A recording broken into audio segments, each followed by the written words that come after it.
আমাদের তৃণমূল কংগ্রেসের বন্ধুরা তারা যেভাবে একটা ভয়ের বাতাবরণ তৈরি করার চেষ্টা করেছে, 50 লক্ষ 50 লক্ষ লোকের নাম এমনিই বাদ যাবে।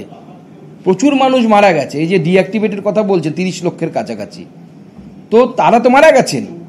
34 লক্ষ লোক যদি মারা যায় এই 2002 থেকে 2025, স্বাভাবিক তাদের নাম তো বাদ যাবে। কিন্তু সেই বাদ যাওয়াটাকে এমন একটা ভয়ের বাতাবরণ তৈরি করা হচ্ছে এবং তার ফলে যারা কম শিক্ষিত, কম ওয়াকিবহাল মানুষ, তারা কিন্তু তাদের ক্ষতি হচ্ছে।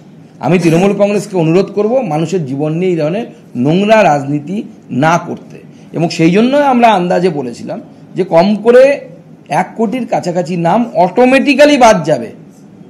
উদাহরণস্বরূপ আমার স্ত্রীর নাম আমি ট্রান্সফার করিয়েছি জলপাইগুড়ি থেকে বালুরঘাট বিধানসভায়, জলপাইগুড়ি বিধানসভা থেকে বালুরঘাট বিধানসভায়, কিন্তু ট্রান্সফার করানোর পরেও তার নাম জলপাইগুড়ি বিধানসভায় থেকে গেছে। দায় কি আমার? দায় নির্বাচন কমিশনের। তো তার নামটা তো কাটা যাবে জলপাইগুড়ি বিধানসভা থেকে, এবং কাটা যাওয়া উচিত। তো এই নামটা তো ডিলিট হবে, অত্যন্ত স্বাভাবিক। এটা আরেকটা বিষয় হচ্ছে যে বিএলওদের উদ্দেশ্যে আবার বিজ্ঞপ্তি দিল নির্বাচন কমিশন, এবং সেখানে বলা হলো এনুমারেশনে গলদ হলে খাড়া নামবে বিএলওদের উপর, ভুতুরে ভোটার, অ্যাবসেন্ট ভোটার, 2 জায়গার নাম ইত্যাদি খসড়ায় থেকে গেলে ও পড়বে বিএলওদের উপর। ট্যাগলাইন দেওয়া হয়েছে বিজ্ঞপ্তিতে, সাবধানী হাঁটি দুর্ঘটনা ঘাটি। দেখুন, বিএলওদেরকে আমি অনুরোধ করব আপনারা কারো প্রেসারে কোনোভাবে আপনারা মাথা নোয়াবেন না, কারণ আপনার চাকরি কেউ রাখতে পারবে না। যদি চাকরি চলে যায় আপনাকে তৃণমূল নেতারা খাওয়াবে না। আপনারা লড়াই করুন, এমনিতে আপনারা ডিএ পাচ্ছেন না। তৃণমূল যদি আপনাদের মৃত ভোটারের নাম রাখতে বলে, তৃণমূলের নেতাদের বিরুদ্ধে প্রতিবাদ করুন। যদি ওখানে প্রতিবাদ করতে না পারেন, পরে নিজের বাড়িতে এসে গোপনভাবে লিখিতভাবে নির্বাচন কমিশনকে জানান যে অমুক তৃণমূল নেতা আমাদেরকে ধমকাচ্ছেন, চমকাচ্ছেন এবং তারা এই কাজ করছেন।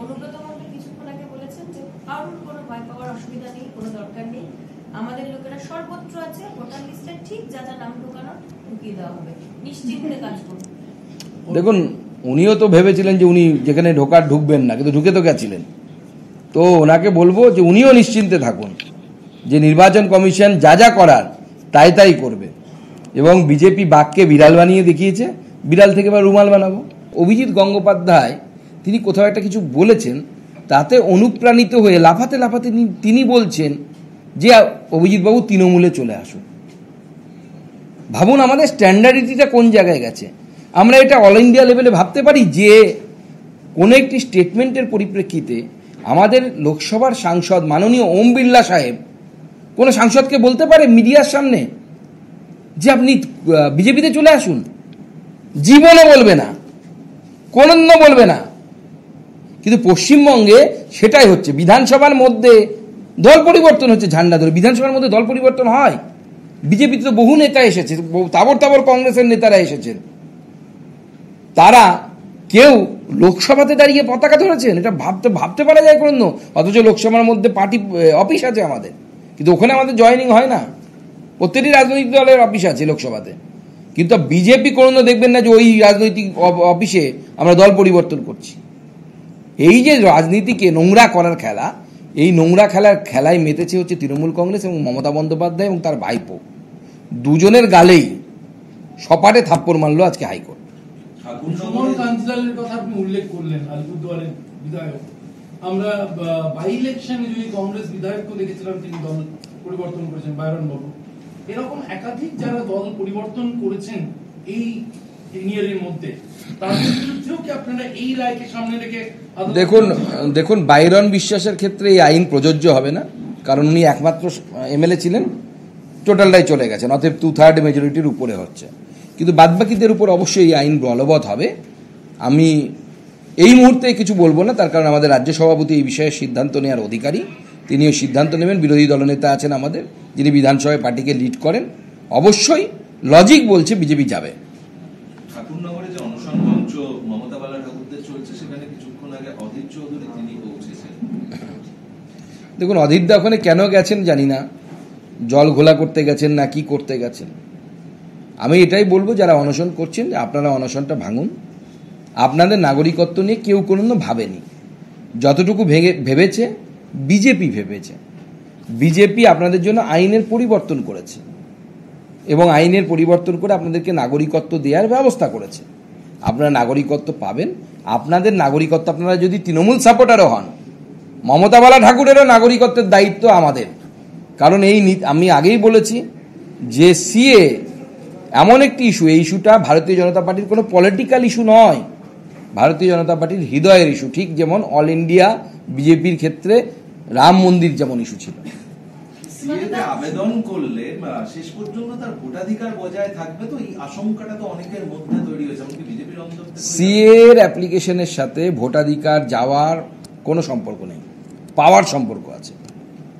যার 2002-এ নাম আছে তাদের সিএ পরে ফর্ম ফিল আপ করলেও চলবে, আমি বলছি। তারা তো এমনি 2002-এ নাম থাকলে তাদের হয়ে যাবে।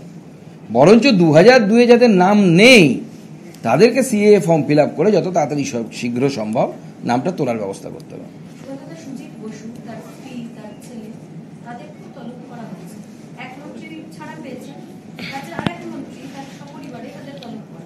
না দেখুন, এত বড় দুর্নীতি হয়েছে, এই দুর্নীতি একসাথে তো তদন্ত করা সম্ভব নয়।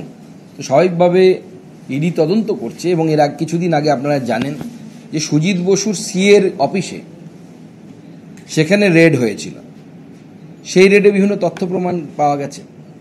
কি তথ্য প্রমাণ পাওয়া গেছে সেটা আমার জানা নেই, কিন্তু এই যে ডাক, নিশির ডাক বলুন বা ইডির ডাক বলুন, যে ডাক হয়েছে এই ডাকে বোঝা যাচ্ছে সুজিতবাবু খুব সুন্দর করে তার সিএর বুদ্ধিতে বা অন্য কারো বুদ্ধিতে নিজের স্ত্রী, নিজের ছেলে এবং মেয়ে সম্ভবত তাদের নামে প্রচুর সম্পত্তি বা অ্যাসেট রেখেছেন। থাকতেই পারেন। সমস্যা হচ্ছে যে এবার ইডি জিজ্ঞেস করবে যে আপনার স্ত্রীর নামে যে এই সম্পত্তিটা আছে তার সোর্স অফ ইনকামটা কোথায়, অর্থাৎ আপনার আয়ের উৎস কোথায়, কোথা থেকে রোজগার করেছেন। তো আমরা তো এর আগে তৃণমূল কংগ্রেসের নেতাদের দেখেছি, মেয়ে কয়েক কোটি টাকা রোজগার করেছে টিউশনি পড়িয়ে। তো এরকম অদ্ভুত ধরনের রোজগারের ফর্মুলা আগামী দিনেও হয়তো আমরা দেখতে পাবো, তার জন্য অপেক্ষা করছি। তবে আমার যা মনে হচ্ছে কলির সন্ধে যা দেখতে পাচ্ছি, সুজিত বসু বাবু মনে হচ্ছে আর বেশি দিন বাইরে থাকবেন না। ভিডিও প্রশান্ত বর্মন, যিনি খুনে অভিযুক্ত, একটা ভিডিও প্রকাশ্যে এসেছে যে কে এলো চিফ তার হয়ে জীবন সিং তার হয়ে সওয়াল করছেন, মানে এটা কোথাও রাজবংশী আবেগ উস্কে দেওয়া। কারণ প্রশান্ত বর্মনও তিনিও বলছেন আমি রাজবংশী বলে লোকজন আমার উপরে হিংসে করছে। দেখুন, আমি কোনো জাতি গোষ্ঠীকে রিপ্রেজেন্ট করতেই পারি, কিন্তু সেই জাতি গোষ্ঠীর জন্য আমি আনডিউ অ্যাডভান্টেজ নিব, এটা হতে পারে না। তার সিলেকশন নিয়ে প্রশ্ন, প্রথমে লিস্টে নাকি তার নাম ছিল না, তার বিভিন্ন ধরনের দুর্নীতির অভিযোগ করছে। আমি রাজবংশী, আমি আদিবাসী, আমি দলিত মানেই আমাকে দুর্নীতি করার অধিকার দেবে, মানুষ খুন করে দেওয়ার অধিকার দেবে, এই অধিকার কারো জন্মায় না। জীবন সিং কী করেছেন সেটা তার ব্যাপার, সে বিষয়ে আমি কিন্তু কোনো মন্তব্য করতে চাই না। কিন্তু বিগত দিনে এটা ঠিক যে রাজবংশী সমাজকে ভারতীয় জনতা পার্টি যে ধরনের সম্মান দিয়েছে, এবং সেটা রাজবংশী সমাজ দুহাত তুলে আমাদেরকে উত্তরবঙ্গে আশীর্বাদ করেছে। আমরা রাজবংশী সমাজের শ্রদ্ধেয় মানুষ, আমরা আমাদের অনন্ত মহারাজ তাকে আমরা রাজ্যসভায় নিয়ে গেছি সম্মান দিয়ে। আমরা নিশীথ প্রামাণিক রাজবংশী ঘরের একটি ছেলে, তাকে আমরা ভারতবর্ষের হোম মিনিস্টার MOS করেছি, যা ভারতবর্ষে কোনো হয়নি, রেকর্ড হয়েছে। শুধু তাই নয়, উত্তরবঙ্গের আর একজন মানুষ, ভূমিপুত্র, পাহাড়ের গোর্খা, আমাদের প্রাক্তন বিদেশ সচিব যিনি ছিলেন সিংলা সাহেব, তাকে হর্ষবর্ধন সিংলা, তার বাড়িও কিন্তু দার্জিলিংয়ে, তিনি দার্জিলিংয়ের মানুষ, তাকে আমরা রাজ্যসভায় পাঠিয়েছি। অর্থাৎ উত্তরবঙ্গের যে প্রান্তিক জনগোষ্ঠী বা পশ্চিমবঙ্গের যে প্রান্তিক জনগোষ্ঠী, তাদেরকে আমরা অর্থাৎ ভারতীয় জনতা পার্টি যখনই সুযোগ পেয়েছি, সেই সুযোগ পেয়ে আমরা কিন্তু তাদেরকে উপযুক্ত সম্মান দিয়েছি। এমনকি ভারতীয় জনতা পার্টি আদিবাসী নেতা খগেন মুর্মু, যিনি সাঁওতাল সমাজের অংশ, তাকে একটি জেনারেল সিট থেকে পরপর দুবার আমরা লোকসভায় টিকিট দিয়ে তিনি জিতেছেন মালদা, উত্তর মালদার ভোটারদের আশীর্বাদে, এবং তিনি ভারতবর্ষের অন্যতম একজন সাংসদ।